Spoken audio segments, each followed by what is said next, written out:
Hello everybody, it's your boy Proftrof, and as you can see I'm doing a little mix up on stuff, changing stuff up a little bit. Let me know if you think this is better or worse.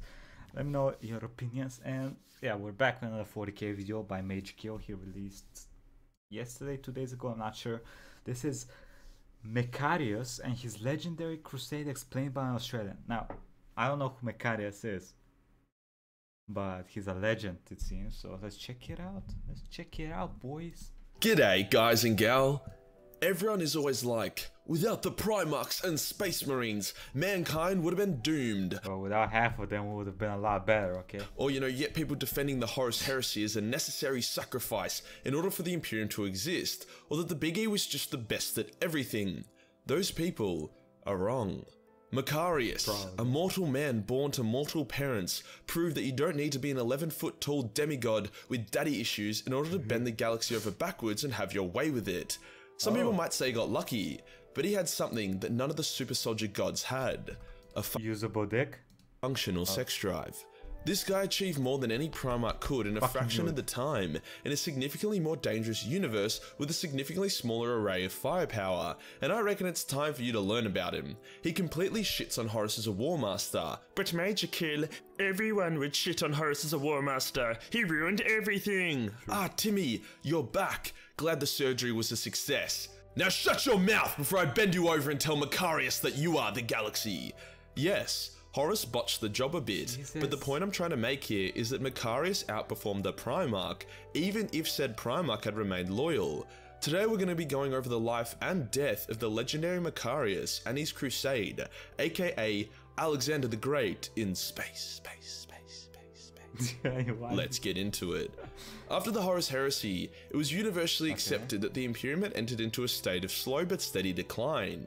New spooky Xenos begun to emerge, and the Imperium's military might had been slashed by about 75%.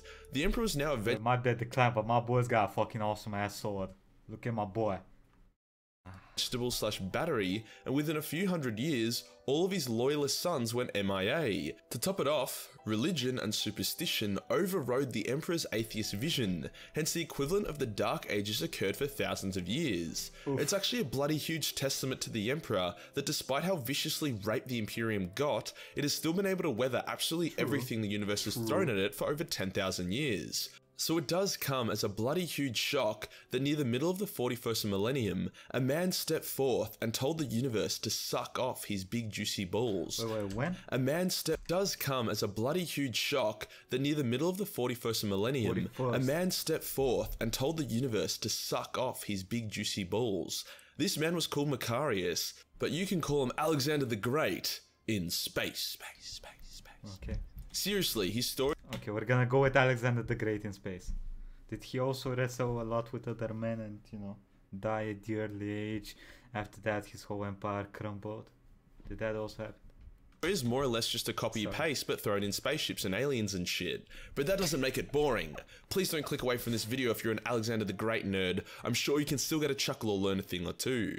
Born as a privileged white kid as the heir to a planetary governor, Macharius was a genius from the start, becoming a famous general in his early 20s by winning wars and squashing rebellions.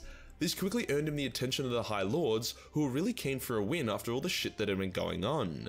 He was quickly named the successor to the Lord Commander, and it really didn't take long before the previous Lord Commander died, allowing Macharius to take his place.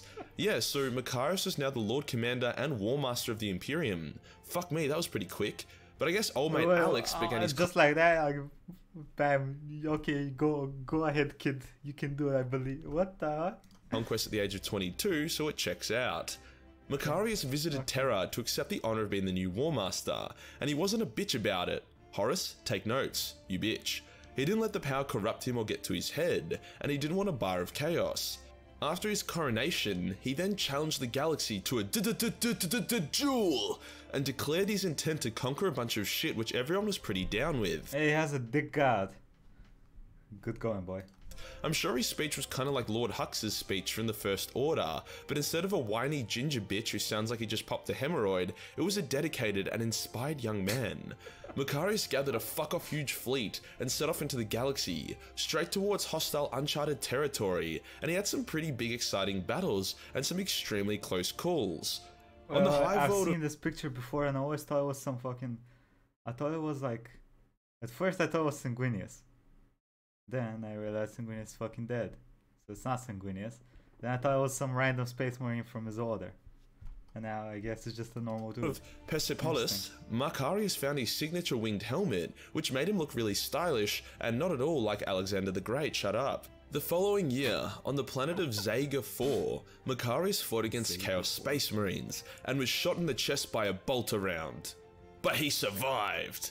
Yeah, the bolter round didn't explode. I mean, I would have thought that the impact of a bolter round hitting you would shatter your ribs and kill you anyway, but not if you're Macharius. True. A couple years after that, the Macharius Crusade came to a grinding halt when faced with a rogue human world which held a bunch of weapons from the Dark Age of technology. Ooh. Macharius, just like how Alexander the Great did, got his fleet So as soon as the mechanics heard about that, they were fucking oiling the toasters. to hurl a comet at the planet, wiping out their armies and forcing them to surrender. Or at least I think Alex did that. I haven't really brushed up on my history for a while. Just after that, Macharius is faced with a fuck-off massive wah and ends up fighting their war boss. Now, Macharius was a great commander. He fought the war boss 1v1, a normal human.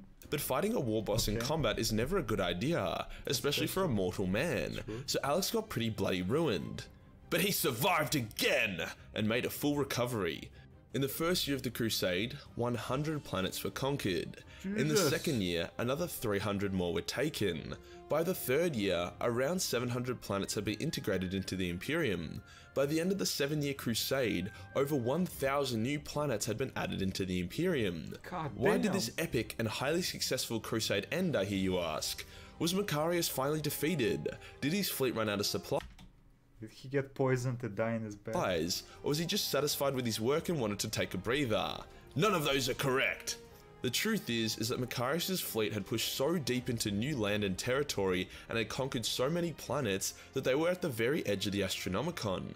If they went any deeper, they would be out of range for their astropaths to pass messages, and their navigators would have an extremely difficult time getting them deeper. On top of that, the worlds that were to be conquered next were all haunted and spooky and shit. Macharius, being the mad lad he was, said, "Fuck it, let's keep going."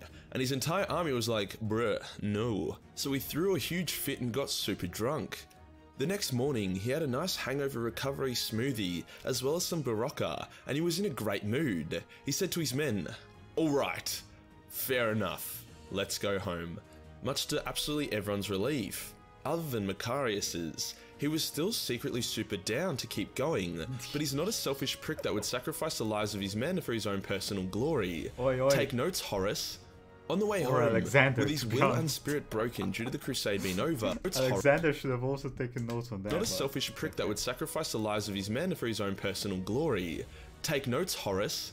On the way home, with his will and spirit broken due to the Crusade being over, Macharius succumbed to a sickness he received on a jungle world and died. Being Macharius, he didn't try to make a deal with Nurgle or Chaos for survival or power, he just accepted his fate. Take notes, Horace. Except, what I said above is propaganda and not entirely true. I mean, it's the High Lord's truth, so if you disagree you die, but the reality is always a bit different. His death is still a bit confusing, but it was quite violent. See, he had gotten sick, but not with jungle fever. Nurgle's plague had taken him and given him only a few weeks to live. So instead of feeling sorry for himself or joining Chaos for survival, Macharius led an attack on the Nurglite forces and killed their leader. He was then assassinated by either A Chaos cult. What a fucking mad lad. He had a week to live and he's like, okay, let's not die in bed, let's go kill somebody. And killed their leader. He was then assassinated by either A Chaos cultist, or B, an Imperial assassin, as it would sound better if he died in battle rather than getting taken by Nurgle's gifts. How it happened doesn't really matter. Macharius had So what, they sent one of those weird BDSM motherfuckers to kill him? That's fucked up. That's fucked up. High Lords, that's fucked up. fulfilled his destiny and his story had reached a spicy conclusion. His funeral was one of the greatest in the galaxy. An entire planet was converted into a shrine world dedicated to him. He was declared a saint by the ecclesiarchy, and he had a 1,000,000-man parade in his honor. Pilgrims descended to the world to see his tomb, and they all lived happily ever after. Psych! While Macharius was a flawless man, his generals were not. The death of Macharius had left a pretty significant power vacuum, which... So it is exactly like Alexander's there. numerous generals found themselves in a position to exploit. As all the worlds that Macharius had conquered were new to the Imperium, they had also not yet solidified their loyalty, hence begun the Macharian heresy, where those 1000 worlds picked one of many sides and engaged in a 70-year bloody civil war, which was only ended due to large-scale intervention of space marines. The heresy was basically a 7-faction war, each one led by a previous general of Macharius. What started as an innocent power grab ended with a mass infestation of Xenos and Chaos, who used the war to try and worm their way in. Space Marines that were sent to pacify the rebellions instead took the opportunity to get even with other loyalist chapters over petty disputes and grudges. It was a very, very messy and chaotic time. Damn. It was really only the Dark Angels this picture makes him look awesome. and Minotaurs who straightened things out properly. The Dark Angels were able to root out the Alpha Legion, and the Minotaurs basically just bullied everyone into submission. And by bully I mean massacre. Don't fuck with the Minotaurs. I reckon Chaos knew Macharius was incorruptible, hence they did what they could to kill him, and then they infected the minds of his lesser generals. Huge testament to Alexander the Great in space. Macharius' legacy would remain long after his death, with his tactics being studied for future generations and various machines of war being named after him. You know, as well as that cheeky heresy that happened, Tihi, after he kicked the bucket. But, you know, don't worry about that. Long live Macharius the Great, the most original character to ever set foot in Warhammer 40k. And that does us for today, guys, the lore and story of Lord Macharius. If you enjoyed the video and want to support the channel, then Patreon is the place to be. Or only $1 per month give you access to a boatload of Warhammer hentai. Hit the subscribe button, then hit the real subscribe button. That is not correct of the lore. They do not exist. Hit the subscribe button, then hit the real subscribe button for more great content. Join the Discord for more memes, and I'll see you in the next one. Peace. Peace. Anyway, what do y'all think? I did not know this book existed at all. And it was basically Alexander the Great. In space. Anyway, quick thank you to the patrons. Pedro Matias Kowalski, Rob Berry, Swastik, Fish Chicken 53, Senior Hill to Lemon and Moon, Ike Madash, Ronic, Nah, James Zonet. Thank you all for the support. I'll be streaming some Tarkov today. I'll be streaming like 5 days a week. I started doing like Twitch and YouTube. Ooh, cool. Both sides at the same time. So you can choose. Links will be down in the description. Follow, like, whatever. You know, y'all know the drill, okay? Anyway, have a nice day, everybody. Bye-bye.